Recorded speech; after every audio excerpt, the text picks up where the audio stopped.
the man who prayed for his enemy. Once upon a time, there was a young man named Corin. He was kind-hearted, honest, and always willing to help others. Corin believed in living with compassion and mercy, and he never wished harm upon anyone. However, his life was not without hardship. There was a man named Roderick in his town, his enemy.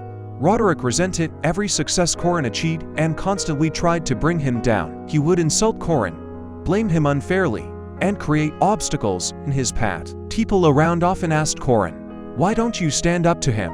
Why don't you defend yourself?" But Corin chose a different path. He knew that responding to hatred with anger only breeds more pain.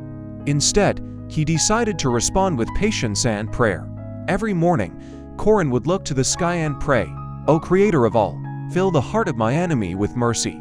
Cleanse him from anger and hatred. Fill his soul with peace and kindness. Guide him toward goodness and change." Corin's heart was full of hope and patience. He believed that only mercy and prayer could soften an enemy's heart and bring light to darkness. It wasn't an easy path.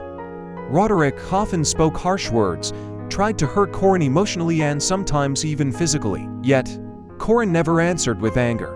Instead, he continued praying sincerely for Roderick's well-being, hoping one day his prayers would be answered. Over time, Corin's persistence and prayers began to bear fruit.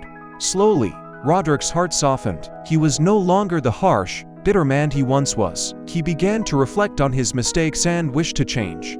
Yet, to change for the better, he needed courage and support.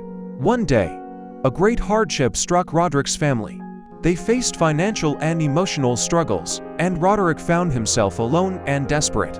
Hearing about this, Corin did not hesitate. He reached out and offered help to his enemy. He showed kindness and stood by Roderick during his darkest days. His generosity surprised many, including Roderick himself. Touched by Corin's mercy and support, Roderick began to let go of his anger and resentment. He developed respect and friendship toward Corin. Their enmity faded, replaced by genuine friendship.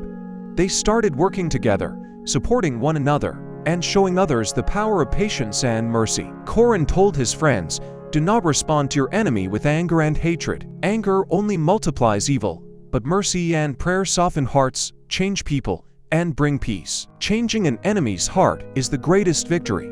This story teaches us that true strength is not just in physical power or revenge, but also in mercy, patience, and prayer. Hatred clouds the heart, but mercy illuminates it. Prayer is the most powerful and noble path in life. In life, we will face enemies, but we can overcome them not with anger, but with mercy. Corin's story is a real example of overcoming evil with patience, kindness, and prayer. Some people possess the power to light up the hearts of enemies and lead even those who live in hatred toward goodness. Each of us can have this power, if only we keep the warmth and sincerity in our hearts.